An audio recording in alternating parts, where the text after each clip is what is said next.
So I'm gonna just like quickly like start. Again, I don't think it's like an official session in a sense that you can always like stop me like in the chat, ask any question. Uh, but let me just like start quickly by introducing a little bit the topic and a little bit about myself. So the idea is that what I'm trying to talk about here is to apply the 5P marketing mix model to online graduate programs. And the major theme that I want to highlight is that yes, we need to look at those 5 Ps in combination, but also we have to also look at them in separation as well. Why? Because sometimes we need to pay attention to each and every P compared to our competitors. Because sometimes people compete with us on, let's say, promotion, and different universities might actually be competing with you on the price and so on. Uh, yeah, well, unfortunately, Rutgers didn't change my bulb. I put like a request for like the past 3 weeks, and they haven't changed it. But there's like two, so I'm a little bit darker. I'm sorry for that, Adrian. Okay, excellent, excellent.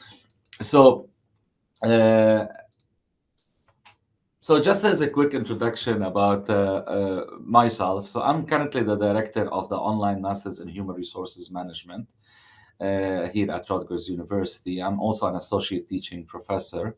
I've been in academia for 18 years, and also in the industry, I've also served for more than 5 years. I've designed and delivered a lot of courses online, in person, more than 200. Mostly, I teach in strategic human resources management and uh, and global HRM, staffing, HR related courses. And I research knowledge management, the impact of AI on HR functional excellence, employee retention and motivation. Those are my major interests.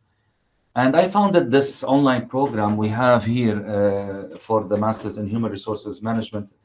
And I founded it, and it was launched in fall 2019. So I kind of like, had the experience of building an online program from scratch, which I believe it's kind of like a great opportunity that I had in my career. Uh, so the idea is that what I'm gonna go over is that to understand the marketing mix and explore all the 5 Ps, we're gonna focus on analyzing the product, its feature, and the value of the online academic programs. Mainly, we're focusing on their ability to attract prospective students and enhance their satisfaction, and mainly also drive referrals. I'm going to also talk about the pricing and how we should price our online programs, uh, and look at how to balance affordability with also the quality of the program. We're going to also talk about what are the major channels for promotions, advertisement, how it mainly differ from other programs and on-campus programs. I'm going to talk about the place also, and then the people involved, the student counselors, product directors, faculties, etc. So I'm going to use program and product interchangeably during the presentation as well. Uh, so the first thing that I would say always, you have to look at how to target. What are you targeting? Who's your target market? Who's the niche that you're serving, right? And also look at other programs that you have within the department or even sister departments, and make sure to at least minimize cannibalization or harm.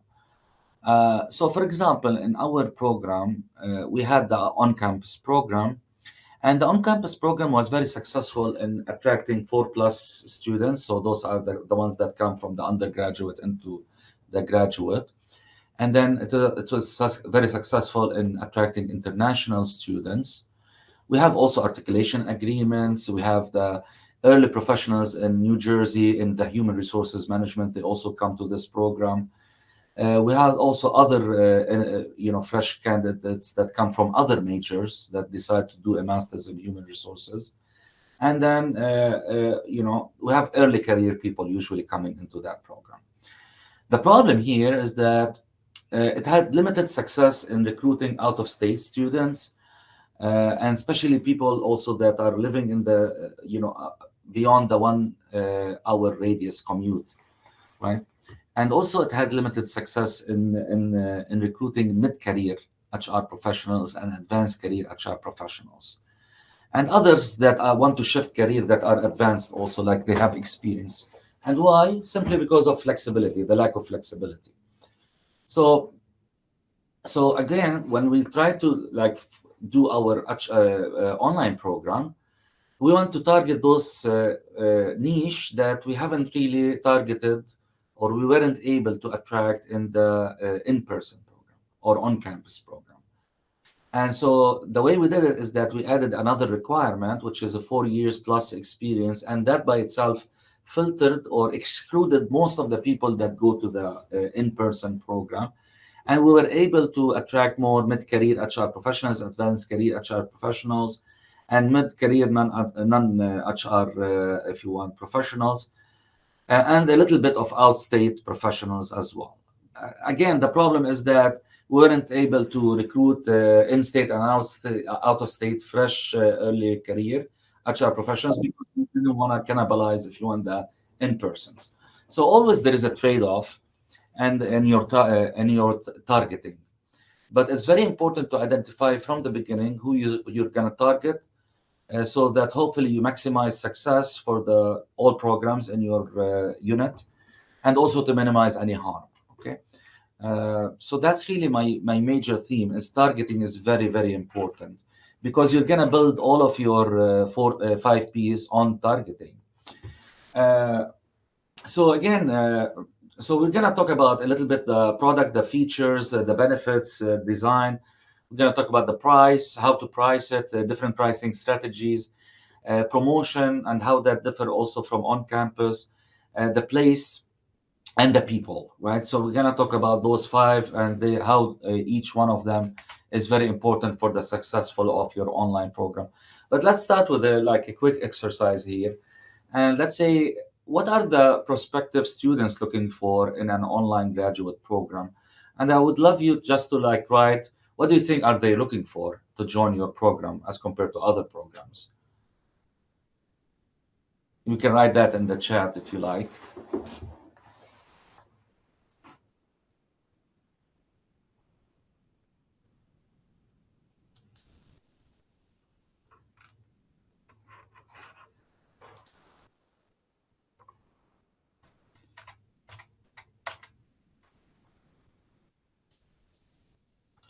Okay, so inexpensive with quality, flexibility and quality. Excellent.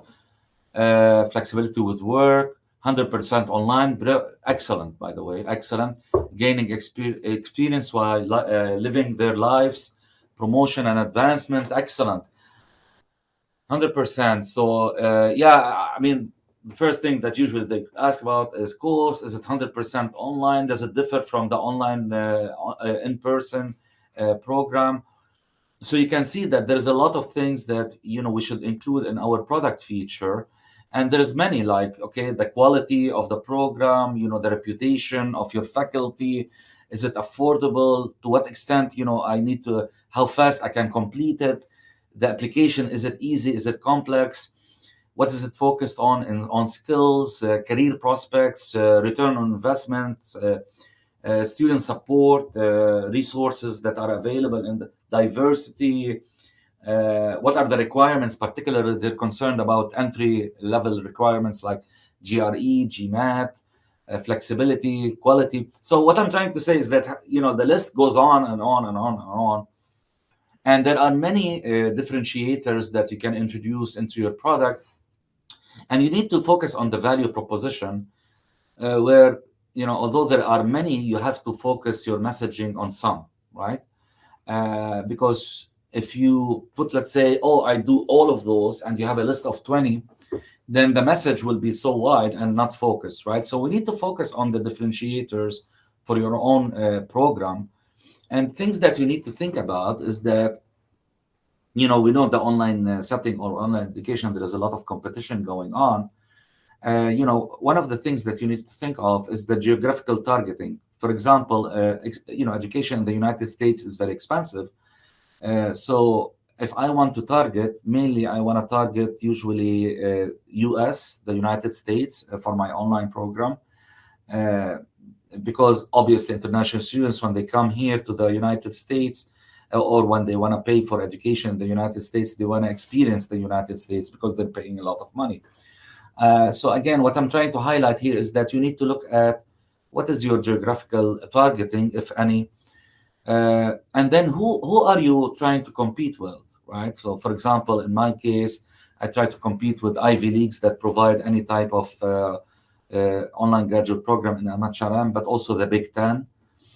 I'm not really per se competing with online universities, but you have to identify who are your major competitors and what is their value proposition, right? And then the differentiators that they provide, those qualities that we've talked about in the product, can you match those? Will you match those? Will you exceed them by providing other differentiators? So I want you, we need to think about those before we we establish our program, preferably, obviously. So for example, in my program, I try to focus on quality, on flexibility. Quality, I said, like, okay, everything is provided in-house. My professors actually provide the courses and design the courses. Flexibility is very important, big thing. My program differentiates itself from other programs because we focus on skills, right? So it's very focused on HR skills as compared to other programs where they might introduce other courses that are not really HR related, more complementary or OB, if you want, focused. And the brand, I always focus on our brand, on our alumni, on our reputation. And although it's not the cheapest, it's affordable compared to my competitors, to my competitive group. So that's how I differentiate my program, right? And again, for each one of you, whenever they think, what are the top 5, 6 differentiators in your online program? Any questions when it comes to the product itself?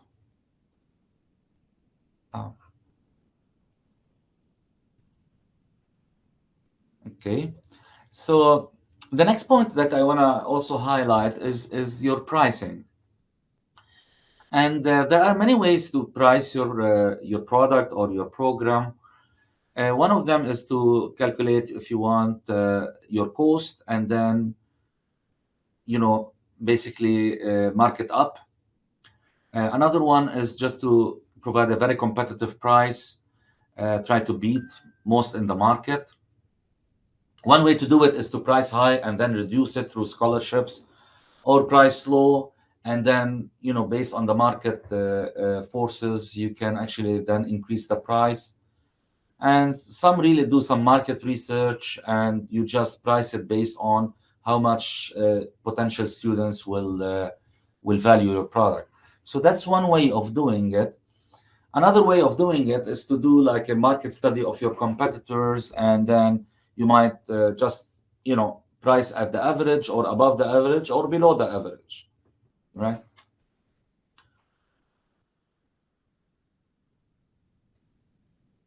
It is not unusual, but that's a very good point.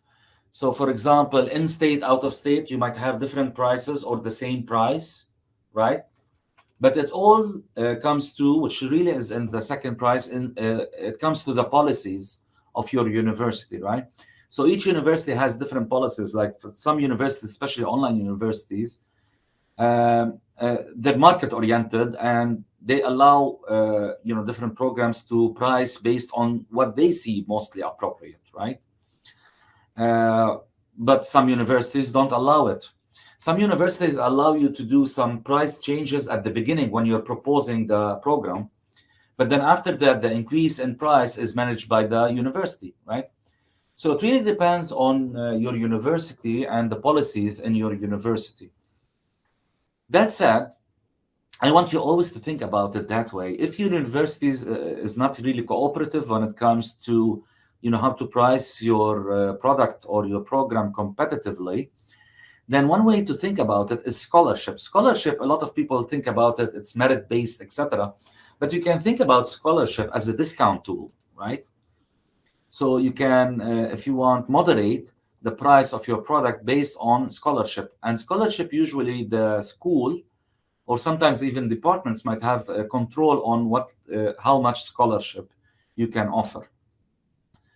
Now, that said, remember that scholarship by itself, most of the money will come back to the department. So the actual cost of scholarship is around 20-25% of the cost. So you just deduct the cut, if you want, of the university, and this money will come back to you. So the actual cost of a scholarship, for example, at Rutgers, is around 70%, is around 25% of the amount, right? So if I spend, let's say, $100,000, $75,000 will come back to you, right? And then also, when you're providing scholarships, such as, for example, even like partial scholarship, the additional income is also based on the fees and also the other courses that they enroll in. So again, it's all win-win as long as you are breaking even, right? So any dollar above the break-even point for any program is profit, right? So you have to think about it that way from a business perspective. So I truly encourage you to think about a scholarship as a promotional tool, right? As a discount tool, not only as a merit-based tool, especially if your university does not allow you to control pricing. So that's something that I just want to highlight when it comes to pricing limitations and discount. So is there anything about pricing that you would like me to address before I move into promotion?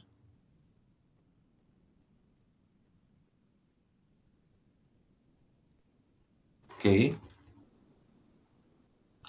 I hope that this presentation is beneficial so far.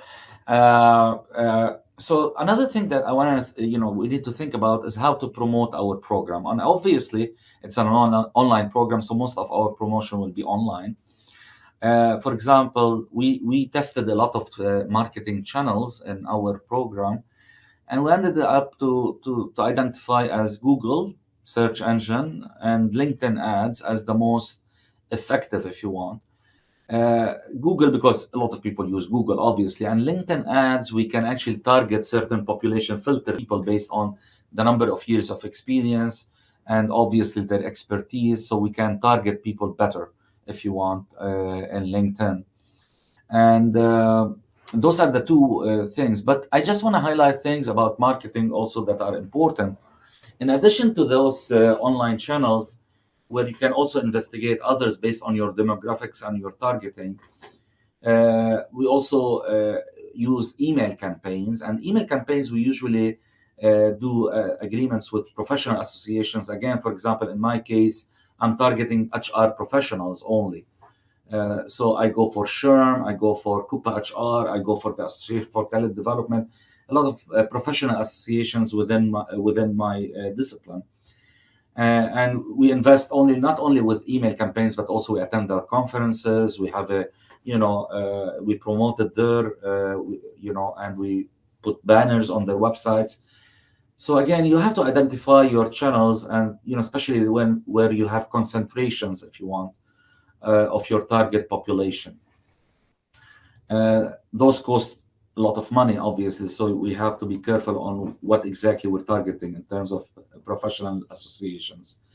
In addition to that, we create databases, and that's very important for you to have a database of all of the leads that you collect throughout, if you want, different marketing channels, and to send continuous messaging to them, right?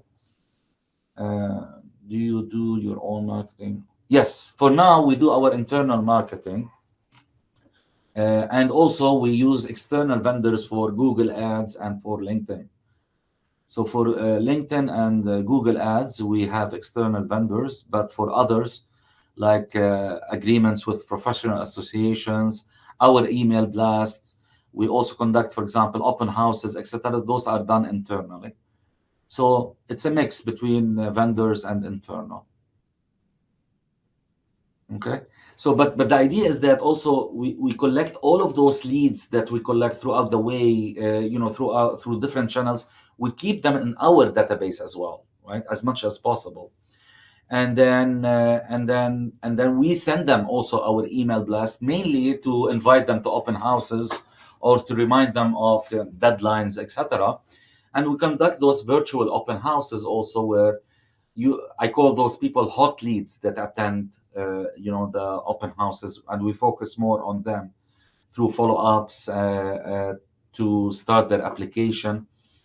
And I cannot emphasize how important, especially for adult learners, follow-ups, right? To follow up with people, particularly the ones that started the application, or and to help them to complete the application, because they're busy, they might forget. So again, follow-ups are important through emails, through phone calls, virtual meetings if they require that. And then have all of your tools ready as well. Frequently asked questions, different types of documents, how to apply, overview for the program. I have a presentation for most of the questions that are asked and explaining them. So I have those documents handy, and and even I have like most of the questions, I standardize the replies for them, because believe it or not, they're very recurrent. So you can optimize even your replies to the prospective students. So have all of those ready. They will be very handy. So those are some things that I highly recommend. And the most important part, believe it or not, is your web page. Why? Because it will act as a landing page for different marketing channels. And you can monitor the effectiveness of each and every channel, right? Because you can have a different link that will go to your landing page. So you can know, for example, how many people are coming from LinkedIn into your landing page, how many people are coming from Google Ads, etc. So you can look at the effectiveness, if you want, of each and every marketing channel. And ultimately, the aim of any marketing channel is to land on your page, where they can be reoriented to apply and to investigate if you want the program further. Do you segment your leads and do different marketing? Yes, exactly. We do segment our leads, and that's why we have different marketing channels, right? And we can know, for example, how many hot leads I'm getting from this channel, from this channel. For example, I know, I advertised a lot through SHRM, and I made a lot of email blasts. So the effectiveness of SHRM is declining. I can reinvest the money into Google Ads, for example, for the time being, and then maybe postpone the email blast for SHRM for another, like, let's say, 2 or 3 months, so that people will check it again. So again, we can, analytics is very important, obviously, and the marketing team should also be able to help you with that, right? And you can monitor, even if you want to be a geek, if you want more, you can monitor the demographics of each and every, the leads, the hot leads that are coming into from different channels as well. So, for example, the Google Ads tend to be more generic. Anyone and everyone might apply, might be, say that I'm interested in your program, but they might not have the requirements. But in LinkedIn, you can be more targeting, because LinkedIn allows you to do so.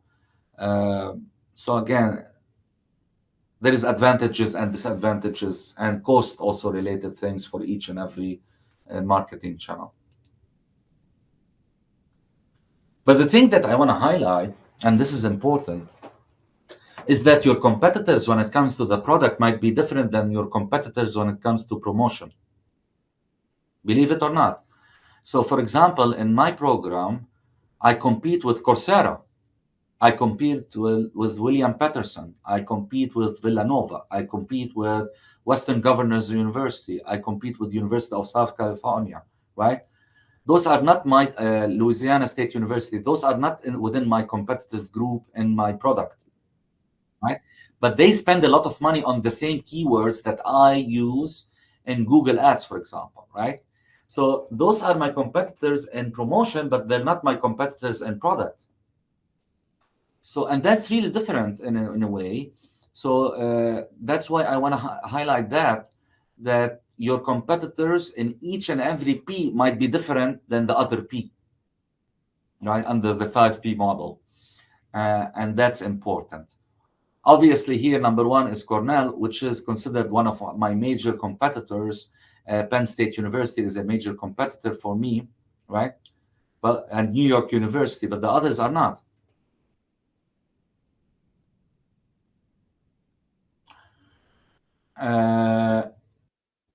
Yes, that's Adrian. That's actually very important.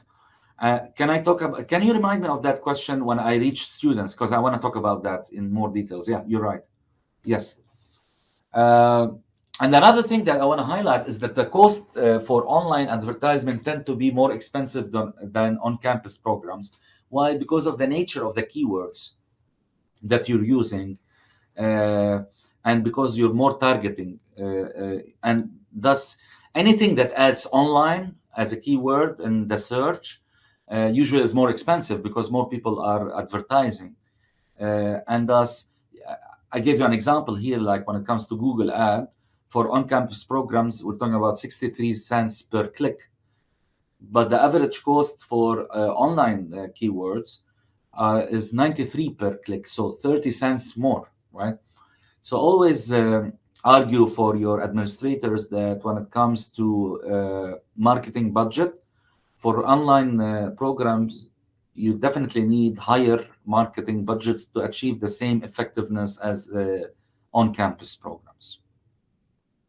Okay, that's I think something that to note as well that is important. Any questions concerning promotion, or if you wanna?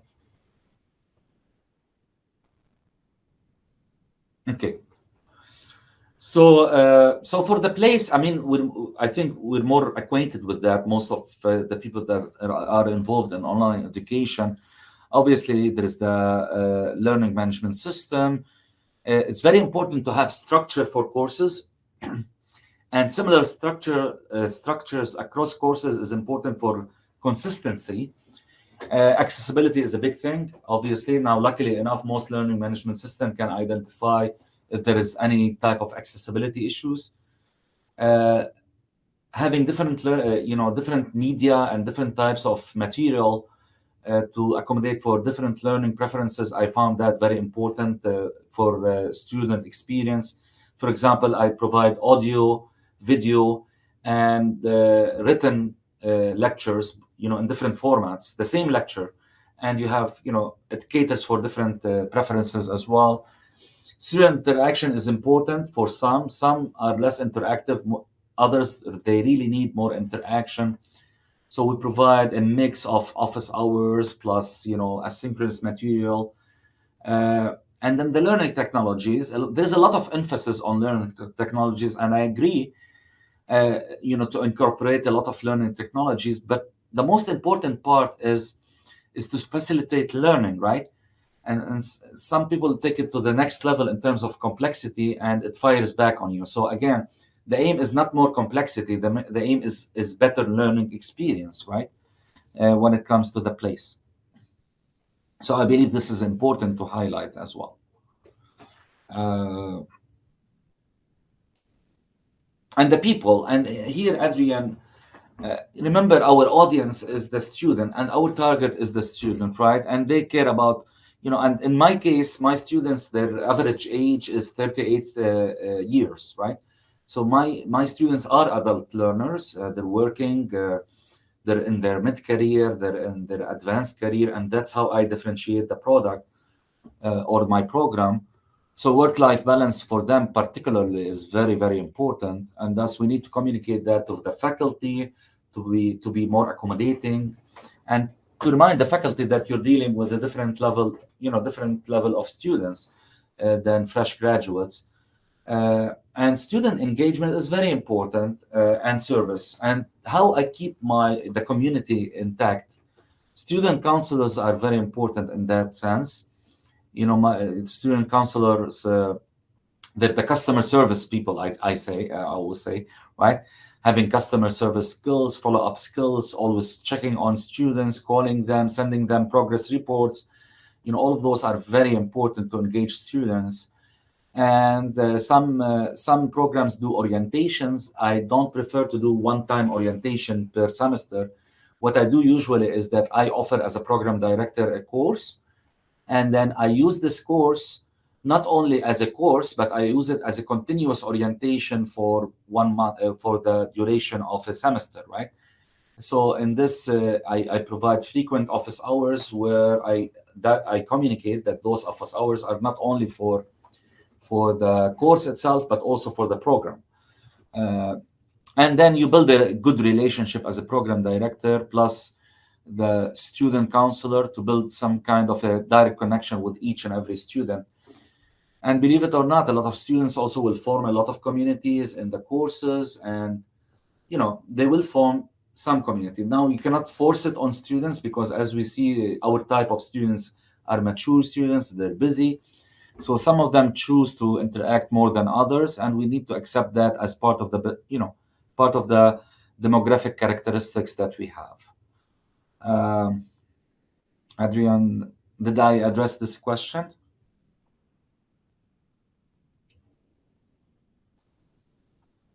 Okay, and it's very important for adult learners is to remove any dissatisfiers. So, in other words, anything that annoys them, right? For example, in the application process, simplify it. Simplify it as much as possible. For example, ask yourself: do I need 5 recommendation letters for an adult learner to apply? Maybe 2 is more than enough, right? Do I need the GRE if I'm requiring 5 years or 6 years of experience? Maybe I don't, right? So I want to remove any dissatisfiers from the application process. And remember, the experience starts from the application process. And then talk to the professors. Assessments, for example. Are they accommodating for the time of the people? I had some issues, for example, from professors that are providing assessment at a certain time, certain date. And I say, come on, right? Those are working individuals. Give them a deadline and then they submit by the deadline. Or if they have to take an assessment, make it throughout a duration of 3 days where they can access that assessment and take it, right? So again, flexibility is very important. Another thing that I do personally is that I monitor retention rates, and I monitor who's enrolling, who's not, and following up with every single individual if they're enrolling in the courses, and if they're not, why, and how can I help. So again, personalized attention is very important. Yes, we do. We include them in all of our alumni activities. They receive our services from career services, or all the advertisement, all the emails that we send, all the communication. They're even invited to also be part of our alumni. They're just another student that graduate from our program. Can you elaborate on referral campaign? What do you mean, real by referral campaign? There's a lot of referrals, like if you want, like from our students to other students. So we're noticing that when you have a good program, a lot of students actually refer others to the program.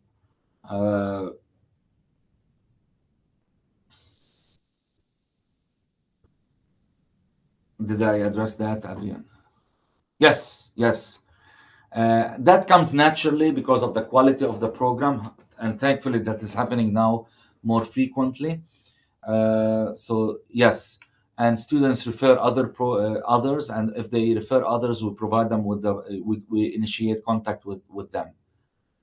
We do that, and the most important part is that we always monitor each person individually, right? Me and Alison, obviously, the student counselor that I have, and we provide feedback and continuous communication throughout the degree until graduation, and we provide progress reports. So we have certain time points when we initiate progress reports, when we send emails. So we have regular communication plan in addition to the irregular ones when we need to take any action. Yeah, I'm not able to do incentives for referrals, unfortunately. uh, because of some policies. Yeah.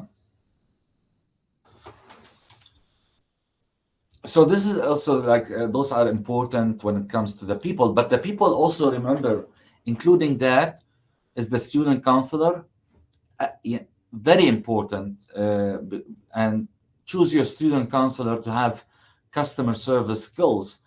Uh, that's very important. And then the faculty themselves, to train them, to engage them, to motivate them to deliver online courses. And based on my experience, faculty usually are at early stages resistant to participate in online education, but when they get used to it, they actually prefer it over in person. So uh, it takes time to break the ice with faculty, but ultimately they get it as well. Instructional designers, I look at them as a strategic partner supporting the faculty, but also looking at accessibility issues, at issues in general, really, for students. So it's good to have a good partnership with instructional designers. I call them the backbone, if you want, of the program, and look at the program manager or director as the project manager, right? That plans and orchestrate all of the people in the program. There are other types, other people that are important. Obviously, the marketing team, I didn't include it here because it's part of the promotion that I mentioned earlier. But the marketing team is also very important. So again, we need to orchestrate all of the people, and the focus should be always our students. Now, it makes your life much easier to create a process and procedure for every single thing, right? And then, when it comes to communication, course assessment, follow ups, enrollments, admission, graduation, have a process in place, write it down, and have all the documents for each and every process written, and then optimize them, optimize them, optimize them. It makes your life much easier if everything is documented and eventually optimized. We reach the stage where we have minimal student inquiry. Why? Because everything is structured, everything is clear, right? So that takes time, but within 2-3 years, you can optimize most of your policies and procedures. And that helps also the people to deliver better results as well. Whether faculty, whether counselors, whether program director, all of us will act much better if we have institutional memory that is within the process, within the documents.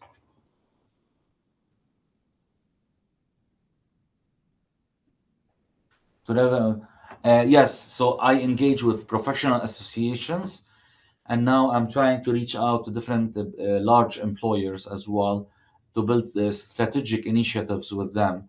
That's my next step that I'm trying to do now. But with professional associations, we do have a strong relationship as well, and we participate in their conferences. We have a booth in most of the conferences, banners, just name it. Engagement clubs. So we have a SHRM club as well. For the professional association, we have a club here, and online students join it. So we have good relationships as well with the professional associations. And I go and also, intentionally participate as a presenter in conferences for professional associations. And the reason why is to promote my program indirectly, and sometimes I ask them to directly promote my program. So yeah. So again, quick takeaways, and I'm gonna open the floor because I would love to even answer more questions. So the idea is to define that your target market. That's really an important thing to do, and try to minimize harm, as I mentioned before, and maximize benefit. Look at overlaps with other programs so that hopefully your program will be adding value and adding revenues without cannibalizing others. And then analyze your competitors, and for each and every P, analyze your competitors, not only for the product, but for the product, for the price, for the promotion, so that you know exactly who you are competing with on each and every P, right?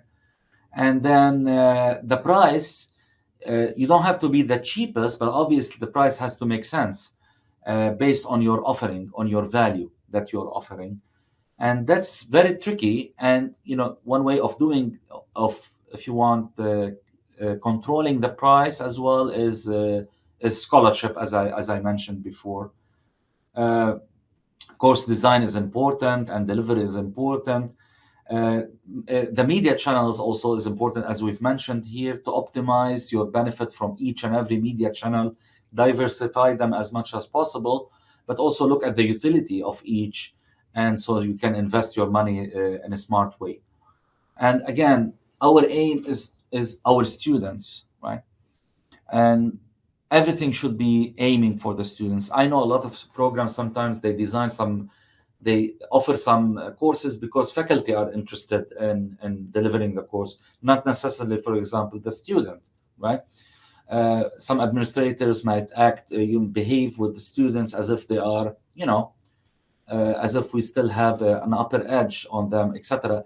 We really need to communicate to our student counselors and administrators that we need to be more customer oriented, right? And in general, nice, right? And follow ups, etc. So we need to change our mentality into more business mentality rather than, a traditional academic setting mentality. And support for adult learners. And remember, the adult learner particularly is very sensitive. They can leave you the product or discontinue the application process just because of little dissatisfiers or small dissatisfiers. So we have to enhance them, support them, and make sure that they're satisfied throughout the process, from the application till the graduation, and monitor each one of them because we have different needs for each person. So those are my takeaways. And I'm going to open the floor now for questions and comments.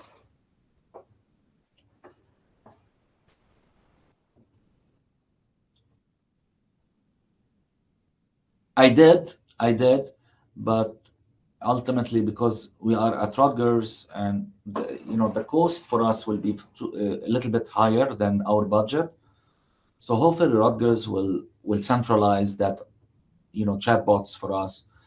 For now, unfortunately, we can't do that because of budget issues.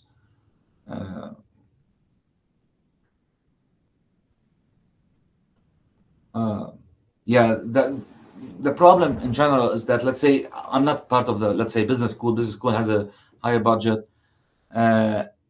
Yes, hopefully, William. So, see, we do what is possible within our budget, obviously, and your job as a director, obviously, is to convince others to spend money on the product. Obviously, let's say the dean and other administrators, senior administrators, have their priorities, and our job is to sell our priorities as well to them when it comes to marketing. For example, hopefully at Rutgers in the future we'll have more central marketing as well. That will help us a lot. So again, you have to navigate what is available and try to push to what's not currently available to be added.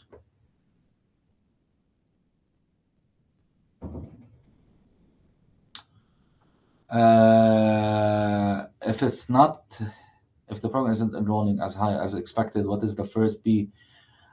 There's no first P. Now, obviously, promotion, price, product are the first three, right? That you think about, obviously, right? Is there a problem in your product? Is there a problem in your pricing? Is there a problem in your promotion, particularly in your ads? You have to figure that out, obviously. There is no one P, and that's why I always talk about the 5 P. You have to pay attention to all of those 5. So all of them are important. Then if I make sense, if your product is not of value, obviously it won't sell. If it's really overpriced to your competitors, it won't sell. If you're not marketing it well, really, it won't sell. I mean, for me particularly, because I'm sure that my product is optimized and it's really good, right? And the price is competitive. My major focus every day is promotion. Really, that's really my concern, because I'm sure that the other piece are good, and my people are good as well. So mainly my focus is promotion. Promotion is my focus now, because I try to optimize others.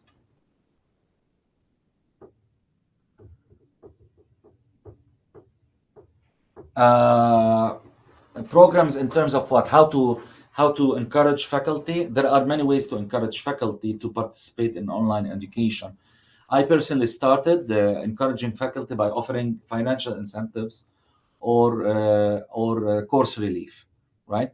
So the start was, to be honest with you, $10,000 for a design course design, and then I give them the first try to offer that course, right? So whenever they're available to offer it, they're the first to offer that course. If they're not available, then others will offer the course. So in a way, they will think that it's not a waste of their time. They're going to be rewarded financially on the design, and then they have the priority when it comes to delivery of the course. We started that, and then after a while, and then some, especially tenured track, they preferred a course relief, and that was the incentive. But then after they experienced online education and they experienced how much flexibility it provides them, right, and how much they can optimize the material as well. And like in online course design and delivery, at the beginning it takes more time, but later on it takes less time, as a matter of fact, to manage a course, because you've invested a lot in it. So they found the benefits, and then a lot of my faculty now, they want to teach online, right? So I started the incentives at the beginning, and then after that, the incentives were removed. Why? Because the supply, if you want, of professors that are willing and they want to design and deliver online courses increased tremendously. So that's why I removed the incentives later. Yeah, of course. Uh, so we still have like 3-4 minutes. Any questions, really? I would love to answer any question, or just to give my insight.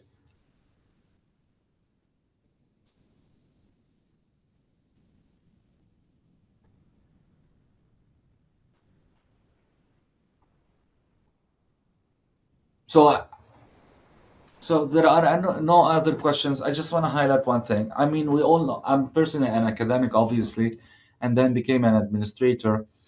And but I came from a business background, and I know some of you might actually come from a business background or not. I just want to highlight one thing, though, is that uh, academic programs, whether online or in person, you have to look at them as also as a product, as a business. Where you have to pay attention to all of the 5 Ps. Um, and if you change your mentality from purely academic mentality to also like product oriented and customer oriented, and you know and educating ourselves about some business skills as program directors, will be much more successful in attracting students, in retaining students, and satisfying them, and also to increase our revenues in our department. So this shift in mentality from a pure academic standpoint to a more, if you want, business oriented thinking when it comes to programs, academic programs, we have to pay, especially that, as you all know, competition is very fierce now in academia. Uh, you have to look at your demographics, Suzanne. That's very important. Now, Google Ads is a generic tool that works for most, if not all, demographics. But for example, in my case, I capitalize a lot on LinkedIn. Why? Because I have an experience requirement that is 4 years plus experience in HR, so that I won't cannibalize what my in-person program, right? So that's why for me, uh, more targeting on professional associations and LinkedIn, because in LinkedIn you can filter people based on their experience and their titles, etc. Right? I find that more useful. So you have to look at your program and your targeting from the beginning, and then utilize the channel. Younger people, you might go for Instagram, for example. It depends on the, who you are targeting. It's important. So that's why, yeah. What services do you think should be handled centrally? Marketing helps a lot, Bill. Really, I mean, marketing, it's a huge overhead. Strengthening the brand of the university and its online offerings is extremely important at the central level because of the cost and because of the cross fertilization. As a matter of fact, it's really important as well to orient the leads to different programs. That helps a lot. I personally look at marketing as the first priority to centralize, in addition to personalized, if you want, marketing for each and every department. But central marketing is very important. As an example, a lot of universities are doing so.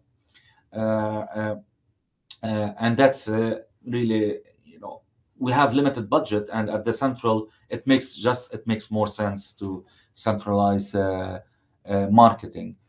Instructional design might be centralized as well, depending on how many instructional designers you have on the, at the central level. If you have too many and you can recruit too many, then each, team of instructional designers might serve different units as well. Yeah. So I hope you enjoyed the presentation, and thank you a lot for listening. Again, I shared my contact details, and if you need to contact me directly to talk about it more, I'll be more than happy to do so. Thanks a lot.